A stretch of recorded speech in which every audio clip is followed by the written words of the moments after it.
नमस्कार, आप देख रहे हैं वीआईपी न्यूज और मैं हूं आपके साथ दीपिका राजपूत। आज की खास खबरों पर नजर डालते हैं। मुख्यमंत्री भूपेश बघेल आज सुबह भगवान जगन्नाथ के दर्शन के साथ अपने कार्यक्रमों और दिन की शुरुआत करने जा रहे हैं। सुबह रायपुर के गायत्री नगर स्थित भगवान जगन्नाथ मंदिर से निकलने वाली रथ यात्रा कार्यक्रम में भी शामिल होंगे और प्रदेश वासियों के सुख समृद्धि की कामना करेंगे। रथ यात्रा के बाद मुख्यमंत्री भूपेश बघेल कांग्रेस के प्रदेश मुख्यालय राजीव भवन में आयोजित बैठक में भी शिरकत करेंगे और बैठक के बाद रायपुर के निजी अस्पताल द्वारा संचालित निशुल्क मेगा स्पाइन एवं ऑर्थोपेडिक सर्जरी कैंप का उद्घाटन भी करेंगे।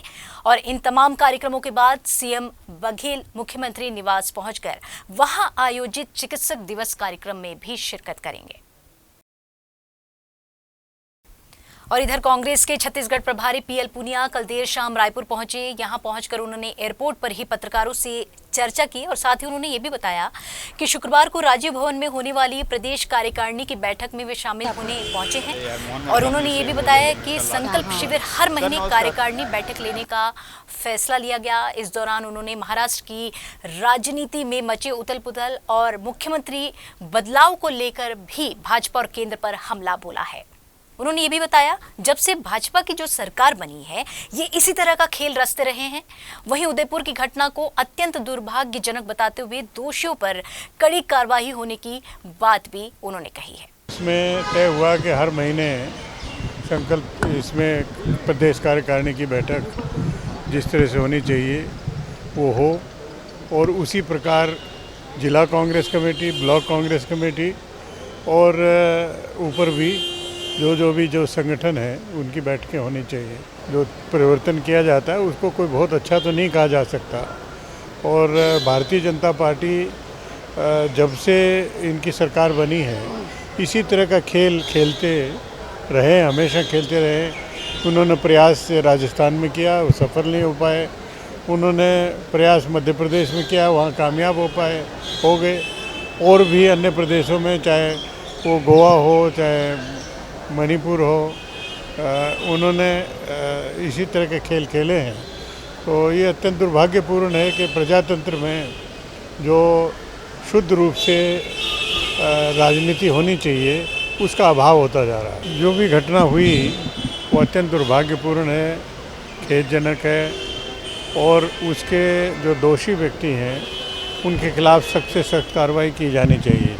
और मुझे ये कहते हुए ठीक लग रहा है कि राजस्थान के मुख्यमंत्री ने बहुत सख्ती से कार्रवाई की।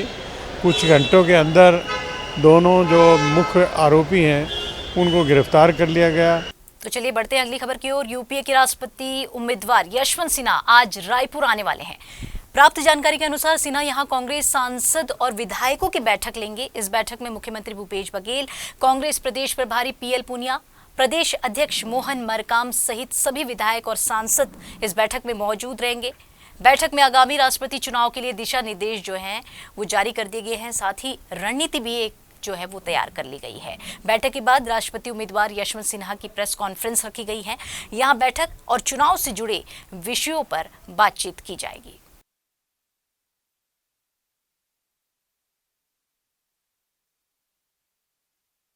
तो चलिए बात करते हैं रथ यात्रा की। रथ यात्रा आज पूरे देश भर में धूमधाम से इस पर्व को मनाया जा रहा है। हिंदुओं के पवित्र स्थल और चार धाम में से एक जगन्नाथपुरी सहित देश भर में आज भगवान जगन्नाथ अपने बड़े भाई बालभद्र और बहन सुभद्रा के साथ रथ की सवारी पर निकलेंगे। राजधानी रायपुर में भी रथ यात्रा के अवसर पर भव्य समारोह का आयोजन किया जा रहा है। मुख्यमंत्री भूपेश बघेल भी रायपुर की गायत्री नगर स्थित भगवान जगन्नाथ मंदिर में भगवान का दर्शन कर प्रदेशवासियों और उनकी खुशहाली की कामना करेंगे।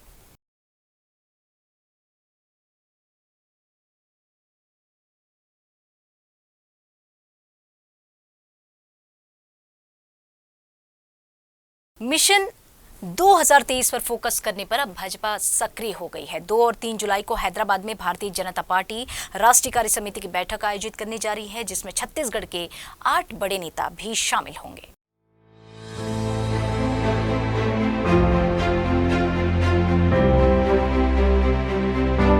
बैठक की जानकारी देते हुए धर्मलाल कौशिक ने बताया, राष्ट्रीय कार्य समिति की बैठक 2 और 3 तारीख को आयोजित की गई है, जिसमें देश भर के राष्ट्रीय कार्य समिति के पदाधिकारी शामिल होंगे और छत्तीसगढ़ के भी कई नेता शामिल होंगे। और उसके पहले विधानसभा की बैठक भी अलग अलग दी गई है, जो 30 और 1 तारीख को आयोजित की गई है, जिसमें उन विधानसभा के मोर्चा प्रकोष्ठ पार्टी की बैठक लेकर वर्तमान स्थिति और विकास कार्यों का जायजा लिया जाएगा। 2 और 3 तारीख को आयोजित की गई है और जो राष्ट्रीय कार्य समिति के सदस्य पदाधिकारी हैं सभी देश भर के उसमें आमंत्रित हैं। उसमें छत्तीसगढ़ से हम लोग भी जाएंगे और उसके पहले विधानसभा की एक बैठक अलग अलग दी गई है। मुझे एक विधानसभा की बैठक की जवाबदारी दी गई है। उस बैठक के लिए मैं कल रवाना हो करके 30 और 1 तारीख को उस विधानसभा के विभिन्न जो मोर्चा है, प्रकोष्ठ है, पार्टी है, उनकी सबकी बैठक लेंगे और एक जायजा लेंगे कि वर्तमान स्थिति में क्या स्थिति संगठन की है, सरकार की उसकी भूमिका प्रदेश के विकास में क्या है और एक प्रकार से उसकी एक प्रकार से समीक्षा भी होगी कि आने वाले हम 2023 और 24 में हमारी क्या स्थिति बनती है, तो उसको लेकर के एक जवाबदारी भी दी गई है।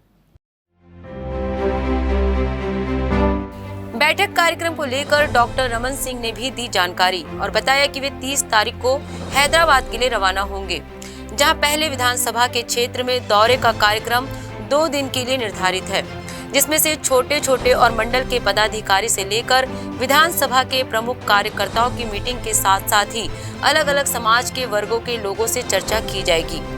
सभी राष्ट्रीय कार्य समिति के सदस्यगण एक एक विधानसभा में जाएंगे और विकास कार्यों की चर्चा करेंगे। कार्य समिति की 2 दिन की बैठक है और उसके लिए सभी कार्य समिति के सदस्य जा रहे हैं और इस बार उन्होंने कार्य समिति के पहले 2 दिन का स्थानीय तेलंगाना के अलग अलग विधानसभा में सबकी ड्यूटी लगाई है। एक विधानसभा मुझे तेलंगाना के कैपिटल में ही हैदराबाद में ही मुझे रहना है। बैठक को लेकर कांग्रेस संचार विभाग अध्यक्ष सुशील आनंद शुक्ला ने कहा, भाजपा की कार्य समिति की राष्ट्रीय बैठक में किन नेताओं को शामिल करना है ये भाजपा का निर्णय है, लेकिन सवाल तो यह है कि भाजपा की प्रदेश प्रभारी छत्तीसगढ़ के जिन नेताओं से दूरी बनाती है, छत्तीसगढ़ के दौरे कार्यक्रमों को उनसे दूर रखती है। छत्तीसगढ़ के कार्यकर्ताओं ने उन नेताओं को अपना नेतृत्व मानने से इनकार कर दिया है। ऐसे 8 मठाधीशों को कार्य समिति की बैठक में बुलाकर भाजपा अपने कार्यकर्ताओं और छत्तीसगढ़ की जनता को धोखा दे रही है, क्योंकि भाजपा का चरित्र ही है धोखा देना। देखिए, जब राष्ट्रीय पार्टी की राष्ट्रीय समिति की बैठक होती है तो हर प्रदेश के लोगों को बुलाया जाता है। ये सामान्य बात है कि छत्तीसगढ़ से भी 5-7 लोगों को बुलाया गया है, लेकिन हकीकत यह है कि छत्तीसगढ़ के भारतीय जनता पार्टी के जो नेता हैं वो अपने आला कमान का विश्वास खो चुके हैं और इस चीज़ को स्पष्ट तौर पे भारतीय जनता पार्टी का आला कमान प्रदर्शित भी करता है, कोई उसमें छुपाव नहीं रखता है। जब भी पुरंदेश्वर जी आएंगी अपने प्रदेश अध्यक्ष को कभी दौरे पर नहीं ले जाती हैं। 3 बार के 15 साल मुख्यमंत्री रहे डॉक्टर रमन सिंह जी को दौरे में ले जाने से परहेज करती हैं। रमन मंत्रिमंडल के किसी भी व्यक्ति को अपने साथ प्रेस कॉन्फ्रेंस में बैठाने से परहेज करती हैं। और यही नहीं, वो रमन सिंह जी को भारतीय जनता पार्टी का चेहरा भी मानने से इनकार करती हैं, भारतीय जनता पार्टी के प्रदेश अध्यक्ष को चेहरा मानने से इनकार करती हैं, नेता प्रतिपक्ष को भी चेहरा मानने से इनकार करती हैं। तो छत्तीसगढ़ के भारतीय जनता पार्टी के जो नेता हैं वो जनता का विश्वास तो खो ही चुके थे, अब अपने केंद्रीय नेतृत्व का भी विश्वास खो चुके हैं। भारतीय जनता पार्टी के छत्तीसगढ़ के सारे नेता दागी हैं। सारे के सारे नेता के ऊपर में 15 साल तक कमीशन खोरी, भ्रष्टाचार के आरोप लगे हुए हैं और ताश में 52 पत्ते होते हैं। भारतीय जनता पार्टी के 52 के 52 पत्ते दागदार हैं। वो कुछ कर लें, किसी को बुला लें, नेतृत्व परिवर्तन करके किसी को आगे रख दें, कोई फ़र्क नहीं पड़ने वाला है। जनता का भरोसा छत्तीसगढ़ में भारतीय जनता पार्टी खो चुकी है और जो मुझे नहीं लगता है कि बहुत जल्दी अब हासिल होगा। फिलहाल कांग्रेस के बाद अब भाजपा में लगातार बैठकों का दौर शुरू हो गया है। भाजपा ने मिशन 2023 में फोकस कर संगठन और कार्यकर्ताओं को मजबूत करने के उद्देश्य से बैठकों का दौर शुरू कर दिया है। देखने वाली बात ये होगी कि आखिरकार भाजपा की ये बैठक आगामी 2023 चुनाव में क्या जीत का परचम लहरा पाती है। तो चलिए बढ़ते हैं अगली खबर की ओर। तो छत्तीसगढ़ में आज से पूरी तरह से प्लास्टिक बैन कर दिया गया है।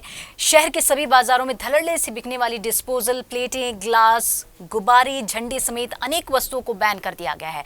हम आपको ये भी बता दें कि केंद्र सरकार के निर्देश पर राज्य पर्यावरण संरक्षण मंडल के प्रदेश के सभी निकायों को इन सिंगल यूज प्लास्टिक पर प्रतिबंध लागू करने का निर्देश जारी किया गया है।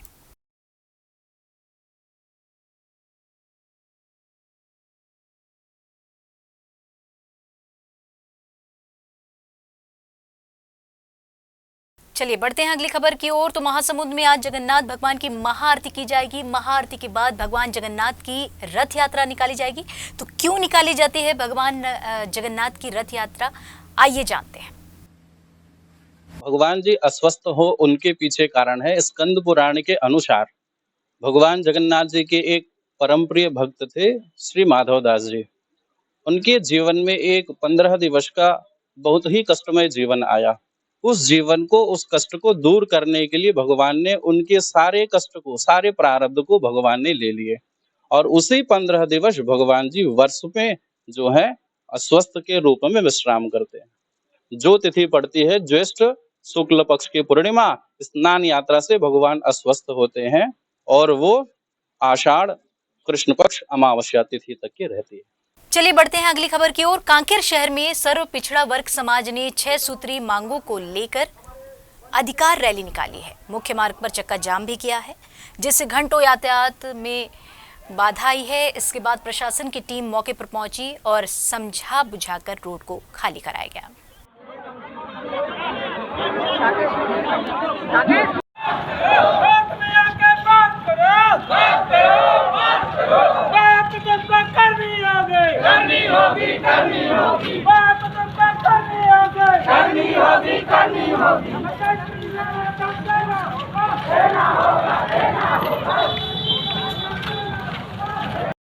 हमारा जो लड़ाई है वो किसी भी जाति विशेष या धर्म विशेष या संप्रदाय विशेष से नहीं है। हम लोग जब अपनी हक की बात करते हैं, हम लोग जब अपनी अधिकारों की बात करते हैं, तो उस समय हमको कहा जाता है कि ये जातिवाद फैला रहा है। अरे भाई, हम अपनी बातों को सरकार के समक्ष नहीं रखेंगे, हमारे प्रतिनिधियों के समक्ष नहीं रखेंगे, अपनी हक और अधिकार की बात नहीं करेंगे तो कैसे बनेगा। जो बहुत सारे ऐसे व्यक्ति होते हैं, जब भी हम अपने समाज हित की और अपने अधिकार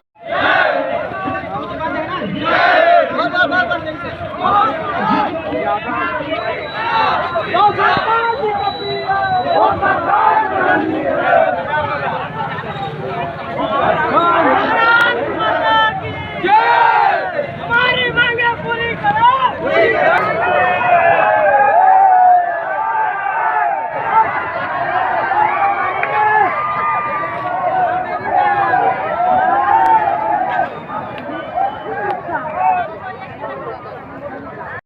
प्रमुख मांग 6 सूत्री है, जिसमें सबसे पहले है हमें 27% आरक्षण चाहिए हमको। हमारे अनुसूचित क्षेत्र में भी, जहाँ पर अनुसूचित क्षेत्र वहाँ भी 27% और सब क्षेत्र में चाहिए अपने को आरक्षण। त्रिस्तरीय पंचायत से लेकर सब क्षेत्र में चाहिए और हमको अनुसूची 5 में शामिल करें, क्योंकि हम भी अनादिकाल से यहाँ निवासरत हैं। हमारे दादा परदादा लोग भी यहाँ निवासरत हैं, जिसका साक्षात प्रमाण है। आज कंगलू कुम्हार के नाम से यहाँ कॉलेज बना है, तो लोग भी स्वतंत्रता का लड़ाई लड़े। लेकिन अभी के स्थिति में ऐसा है कि हम कहीं के नहीं हो रहा है, हमारे ज़मीन खिसक रही है। इसको देख करके पिछड़े वर्ग समाज बहुत ज़्यादा नाराज़ है और सरकार ने घोषणा किया था 27% आरक्षण, उसको तत्काल लागू करे। जितने भी भाई आए हैं, हम लोग वही सरकार से मांग कर रहे हैं कि हमको कम से कम पद ये दे, 27% आरक्षण दे। हमारा सही मांग यही है। मांग पूरी नहीं होती तो क्या करेंगे आप? मांग पूरी होने के बाद उग्र करेंगे हम लोग। चलिए बढ़ते हैं अगली खबर की ओर। तो महासमुंद जिला उपभोक्ता फोरम ने 12 साल पुराने एक मामले में एक्सिस बैंक मैनेजर के खिलाफ गिरफ्तारी वारंट जारी किया है। दरअसल 2010 में एक ग्राहक ने पंजाब नेशनल बैंक के एटीएम कार्ड से एक्सिस बैंक के एटीएम से 2000 रुपए निकालने की कोशिश की, लेकिन एटीएम से 1000 रुपए ही निकले। इस बात को लेकर ग्राहक ने उपभोक्ता फोरम में शिकायत दर्ज की। उपभोक्ता फोरम के अध्यक्ष योगेश चंद्र गुप्ता ने 3 सदस्यीय टीम बनाकर मामले की जांच की। साथ ही बैंक को 3,53,127 रुपए उपभोक्ता को क्षतिपूर्ति में देने की बात कही। अगर ऐसा नहीं होता है तो बैंक के मैनेजर के खिलाफ कड़ी कार्रवाई की जाएगी। और इधर बिलासपुर शहर में उदयपुर में हुए कन्हैया की हत्या को लेकर विश्व हिंदू परिषद ने जमकर विरोध प्रदर्शन किया है और आतंकियों के पुतले को सरेआम फांसी देकर पुतला दहन किया गया, जिसको लेकर जिला पुलिस और हिंदू परिषद के बीच जमकर झूमाझटकी हुई।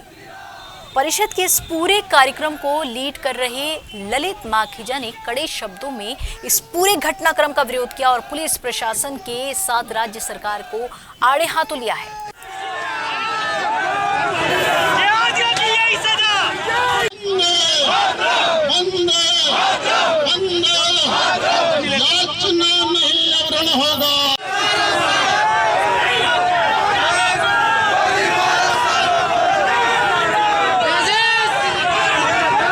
यहाँ प्रशासन ने आतंकवादी का पुतला जलाने में पानी फेंकता रहा, तो मैं समझता हूँ जनरल डायर के साथ जो खड़े हुए लोग थे, जो गोली चला रहे थे हमारे भाइयों के ऊपर, उस तरह की पुलिस है कि जो आतंकवादी का भी पुतला जलाने के लिए हमको मना करता है। ऐसा आपने देखा है भारत राष्ट्र में आतंकवादी का पुतला जलाने में भी पानी फेंका जाता है। ये कौन सी कानून में इनको सिखाया जाता है कि आतंकवादी का पुतला भी हम दहन नहीं कर सकते। चलिए बढ़ते हैं अगली खबर की ओर। तो एक और सरकार शुद्ध पेयजल देने की बात करती है, लेकिन जमीनी हकीकत कुछ और ही बयां कर रही है। चैनपुर गांव जहां शुद्ध पेयजल की व्यवस्था नहीं होने की वजह से ग्रामीणों को मजबूरन गंदा पानी पीना पड़ रहा है, जिस वजह से हर वक्त ग्रामीणों को बीमार होने का खतरा बना रहता है। ये हमारे संज्ञान में है। इसके संबंध में हमने पीएचई से बात भी की है और उस क्षेत्र के लिए जो जल जीवन मिशन के अंतर्गत जो कार्य होने हैं उसके लिए वहाँ पे टेंडर हो चुका है। आगामी 1 हफ्ते के अंदर वहाँ पे वर्क ऑर्डर भी हो जाएगा, वहाँ पे जल्दी से काम स्टार्ट हो जाएगा। कुछ हमने वहाँ पे हैंडपम्प भी कराए थे, परंतु ऐसा संज्ञान में आया कि वो भी सूख गए या उसमें से पानी निकल नहीं रहे, तो वहाँ पे जितनी जल्दी हो सके वहाँ पे हम वहाँ पे पीने के पानी की व्यवस्था सुनिश्चित कराएंगे। जी, इस वक्त हम लोग खड़े हैं उदयपुर जनपद के ब्लॉक ये चैनपुर गाँव में। यहाँ हमने देखा कि एक ऐसे गांव में एक ऐसी जगह है जहां के ग्रामीण आज भी ढोड़ी का पानी पीने पे मजबूर हैं, जबकि यहां लगभग 40 घर ऐसे हैं, परिवार हैं जो ढोड़ी का पानी पीने को मजबूर हैं। आइए हम उस परिवार के और उस गांव के कुछ लोगों से बातचीत करते हैं कि वो ऐसी स्थिति में क्यों हैं और उनकी क्या ज़रूरतें हैं। तो आपका नाम क्या है? मेरा नाम श्रीमती हंस कुमारी जांगड़े है। तो ये आप लोग यहाँ ढोड़ी का पानी पी रहे हैं, तो कारण क्या है कि आप लोग ढोड़ी का पानी? हम लोग का कारण मजबूरी है, पानी नहीं है घर के पास, तो क्या करेंगे, पी रहे हैं। क्या इसमें ग्राम के सरपंच सचिव इस विषय में आप लोगों से कुछ मतलब ये पानी की समस्या का समाधान नहीं कर रहे हैं क्या? समाधान कर रहे हैं, 2 ठो हैंडपम्प खुदवाए हैं तो उसमें पानी नहीं निकलता है। चलिए और कुछ एक महिलाएं हैं, उनसे भी बात करते हैं कि आपका नाम क्या है? नागेश्वरी जांगड़े है जी।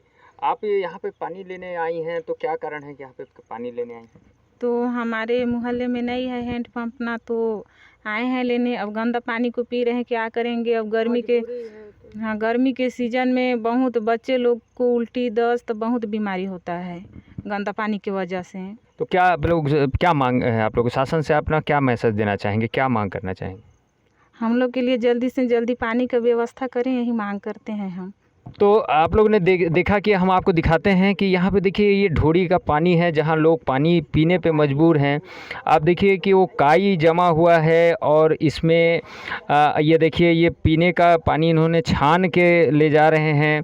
आसपास देखिए इतना गंदगी है, दलदल है, बदबू भी आ रहा है, लेकिन फिलहाल ग्रामीण मजबूर हैं यहाँ पानी पीने के लिए और प्रशासन का इस ओर ध्यान आकर्षित होना चाहिए और इस जगह पर पानी का व्यवस्था करना चाहिए। गोल्डी गजोरिया, वीआईपी न्यूज़ के लिए। और इधर धमतरी के बेलवा कुदा गांव के शासकीय माध्यमिक विद्यालय में पढ़ रहे छात्र छात्राओं को कई समस्याओं का सामना करना पड़ रहा है, जिसके चलते उनकी जो पढ़ाई है वो पूरी तरह से बाधित हो रही है। विद्यालय में शिक्षकों और कक्षा की कमी के चलते बच्चों को एक साथ बैठकर पढ़ना पड़ रहा है और वहीं इस समस्या से नाराज होकर विद्यार्थियों ने गांव के मुख्य मार्ग पर चक्का जाम कर दिया और जमकर नारेबाजी की। जब इसकी सूचना बाखरा तहसीलदार को मिली तब उन्होंने मौके पर पहुंचकर चक्का जाम हटाया और कलेक्टर से तत्काल निर्देश जारी कर एक शिक्षक माध्यमिक शाला में पदस्थ किया।